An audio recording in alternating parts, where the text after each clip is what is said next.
All right, without further ado, let's get into my favorite segment of the week. Yes, it's the fighter spotlight. And this week, we have someone that I felt that I had to do as the fighter spotlight. Super necessary because she had a huge win against us. Fucking tough vet. A vet that's always in every fight that could steal a decision from anybody. But she came out with the W. We're talking about Fatima, the Archangel Kline. Okay.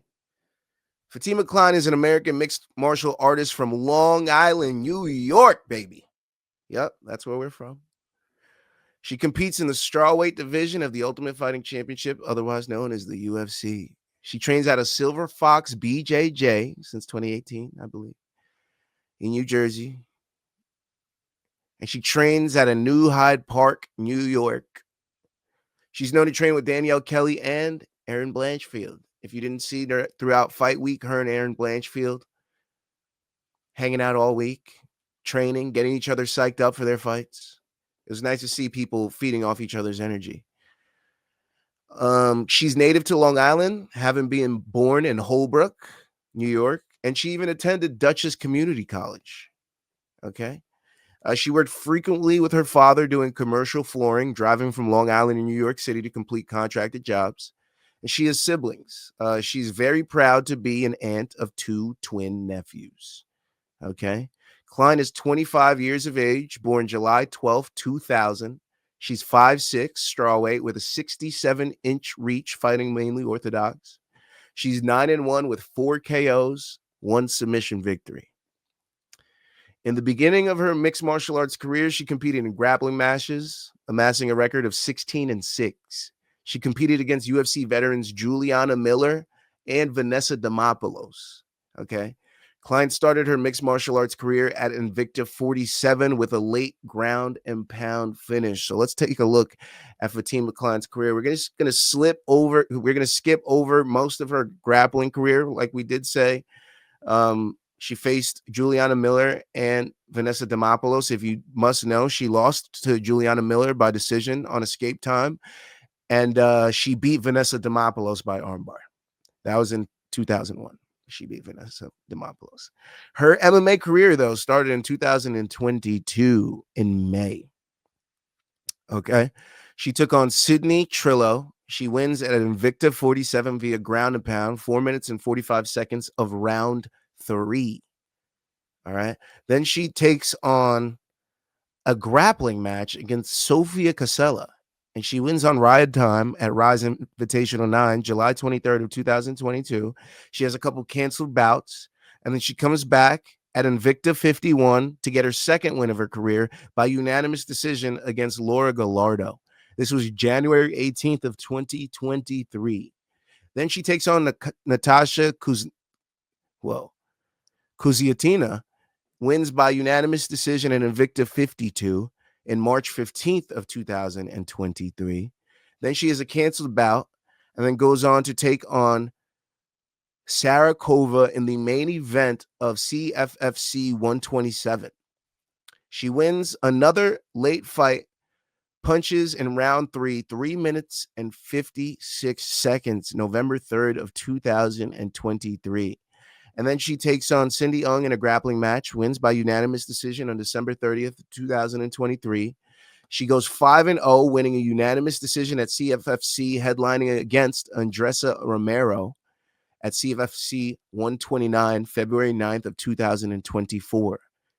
This is the fight that leads her to her UFC debut. And wouldn't you know it, guess who she draws in her UFC debut? Jasmine Jasudavicius. I mean, she did have a lot of grappling training, yes. But Jasmine Jasudavicius is a wrestler. She's going to take you down. She's going to hold you down. And that's what happened. Fatima Kline ended up losing a unanimous decision in which we didn't know what we had so early. We pitted 2 very tough prospects against each other, and Fatimakline did not end up getting the win. She ends up losing the fight via unanimous decision. July 13th in 2024 was her UFC debut. She did lose, and she was taking on number 16 opponent. You know, Jasmine was floating between weight classes at the time, I believe. But yeah. Then she goes on the streak that we see her on now. She takes on Victoria Dudakova. She's now 6-1.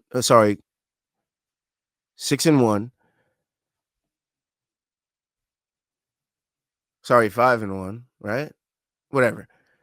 She only lost to Jasmine Jasudavicius. She takes on Victoria Dudakova. She elbows her from half guard, wins the fight in round 2, 4 minutes and 27 seconds, January 11th of this year, 2025. Then she takes on Melissa Martinez, defeats her by head kick in round 3, 2 minutes and 36 seconds, July 12th of this year in 2025.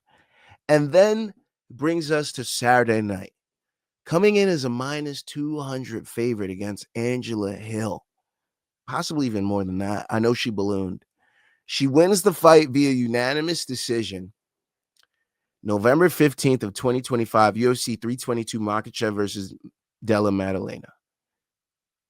And nearly finishes Angela Hill with a beautiful head kick, spinning back fist combo that would have put out probably 99% of the strawweight division. But somehow, 40 years of age, Angela Hill, tough as all hell, stays in the fight.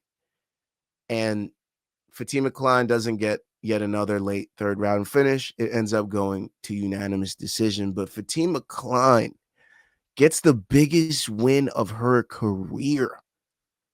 She goes 3-0 in 2025 at strawweight.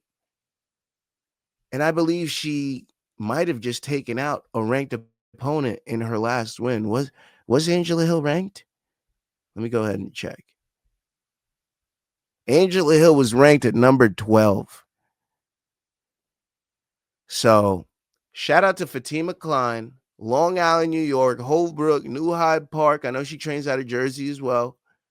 But shout out to her breaking into the top 15 in the UFC's strawweight division. Shout out to Fatimakline, biggest win of her career, 3-0 in 2025. And that's why she absolutely deserved to be my fighter spotlight of the week. Long Island, stand up. We got one, baby. We got one. Well, we've been had one. We got Nazim Sadikov. We got Fatimakline. We got Murata Valishvili. We got Aljamain Sterling. Oh, my God. We're stacked out here, baby. We're stacked.